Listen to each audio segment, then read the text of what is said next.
Have you ever felt utterly drained? Tired of trying, tired of waiting, tired of believing?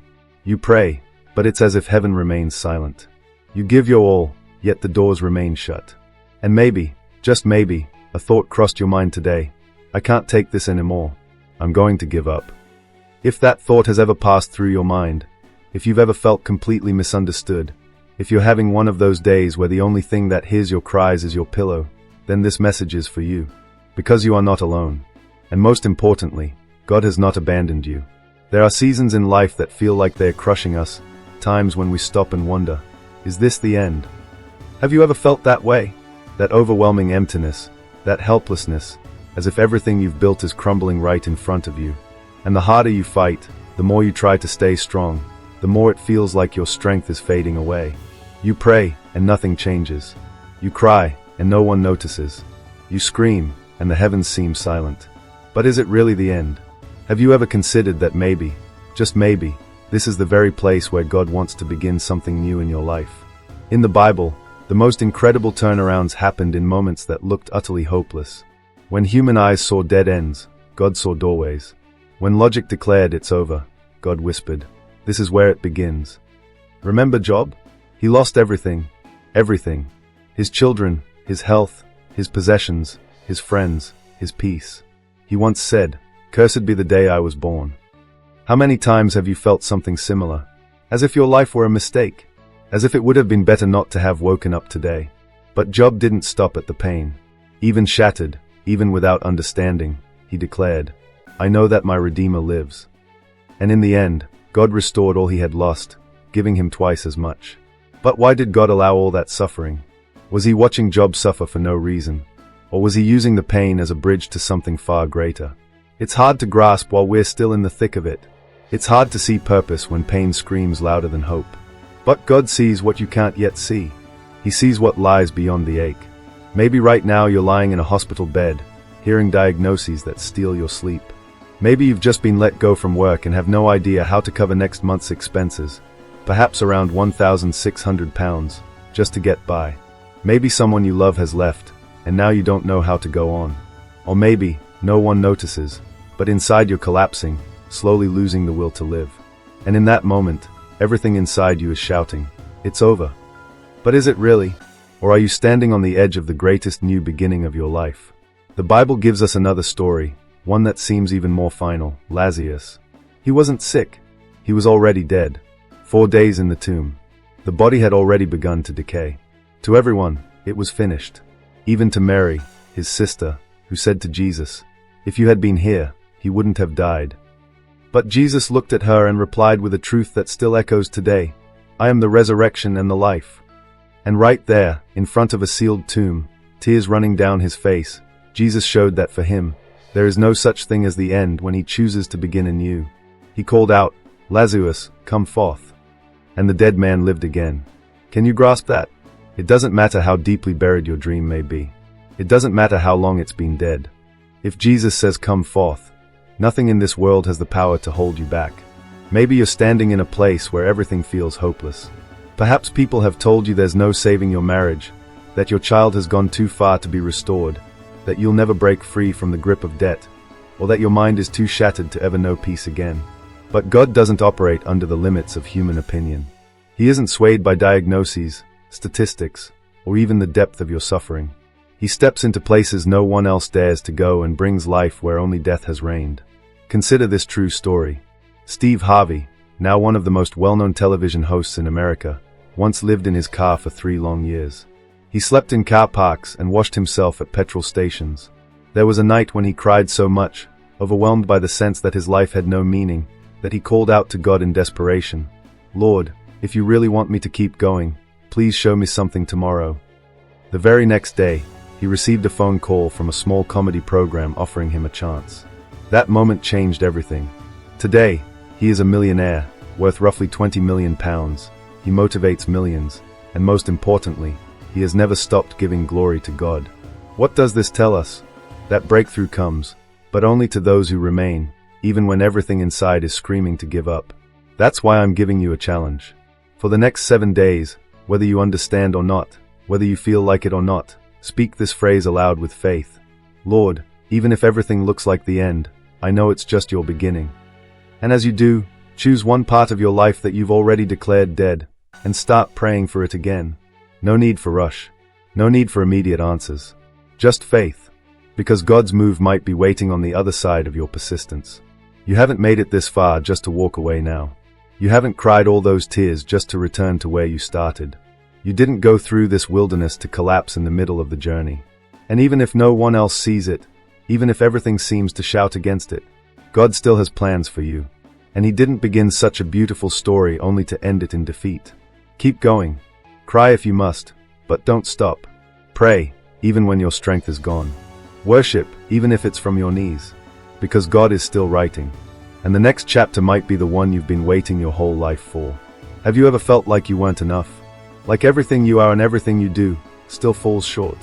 Have you compared yourself to others and thought, I don't have the talent they have, or I'm not as clever as she is, or I'll never get there?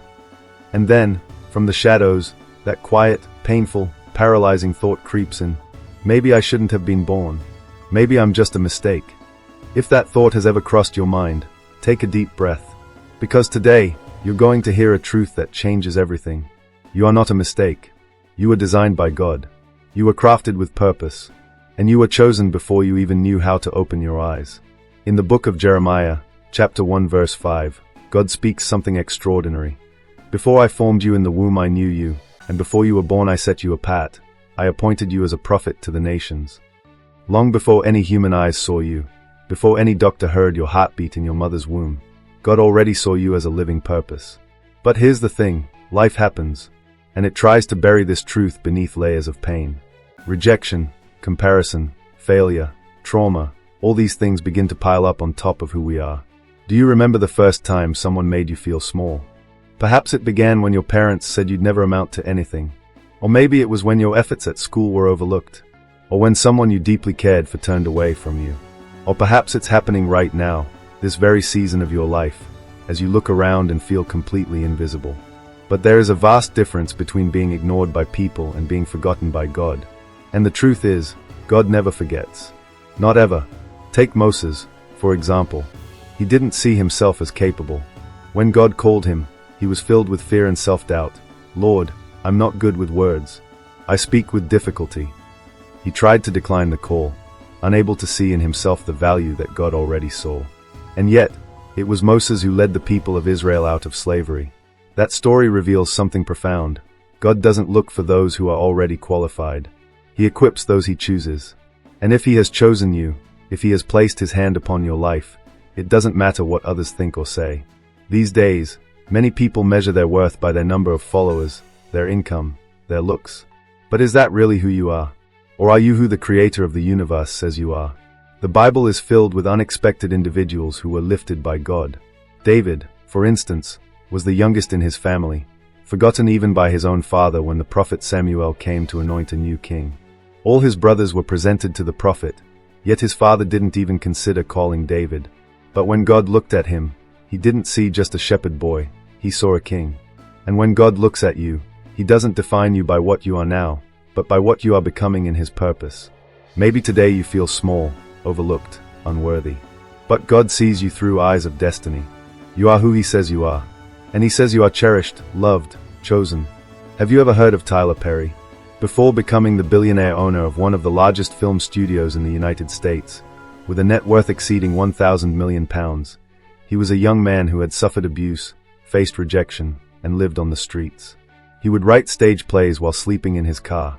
For years, no one came to watch his performances. But he kept going, because even without applause, he felt a purpose burning inside. And today, thousands of lives are touched by what he's built, all because he didn't let other people's opinions define him. He held on to what God had placed within him. Now be honest with yourself. How many times have you held back because you didn't believe you were capable? How many chances did you pass up for fear of failure? How many dreams have you let go because someone told you weren't good enough? Maybe today is the day to change that. Start small. Take a single step. Begin writing again. Go back to studying. Start praying with boldness. Look in the mirror and declare with confidence, I am a child of God. And if he made me, then he didn't make a mistake. And if you need a challenge to break free from this cycle of self-doubt, Here's one for you.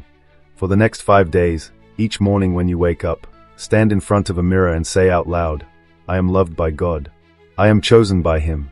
I have a purpose, even when I don't feel worthy. And every time a thought of unworthiness tries to creep in, replace it with a biblical truth. Write scriptures on notes and place them around your home if needed. Let your mind be filled more with God's voice than with the lies the world repeats. There is no one else like you. Your very existence is a miracle. You've survived things that many wouldn't have been able to endure. You've been through storms that could have swept you away, yet here you are. Still standing. Tired, perhaps. Worn down, maybe. But still standing. And that alone is proof that God isn't finished with you yet. You haven't been cast aside. You haven't been overlooked. And above all else, you were never a mistake. Just the word waiting is enough to tighten many throats. Because waiting is often silent, exhausting, and lonely. But even more than that, it confronts us with our own limitations. Have you ever waited for something that felt like it would never come? A breakthrough? A healing? A chance? A love that would finally stay? A shift that seemed so close, yet slipped further away every time you reached for it? Waiting hurts. Sometimes it hurts so much that the questions start creeping in. Has God forgotten me? Is He punishing me?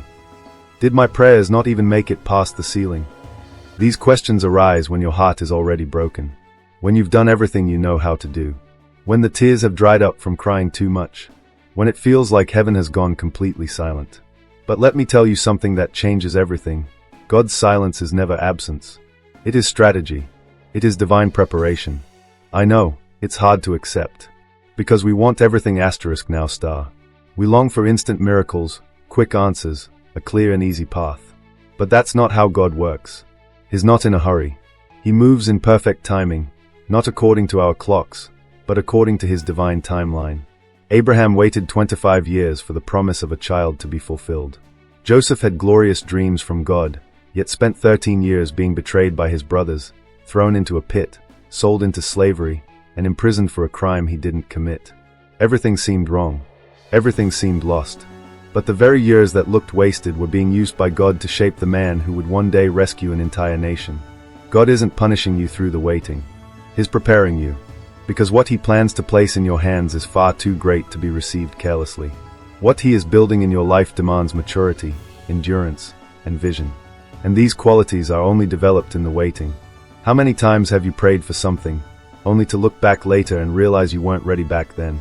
Perhaps if you'd received it at that time, it would have destroyed you.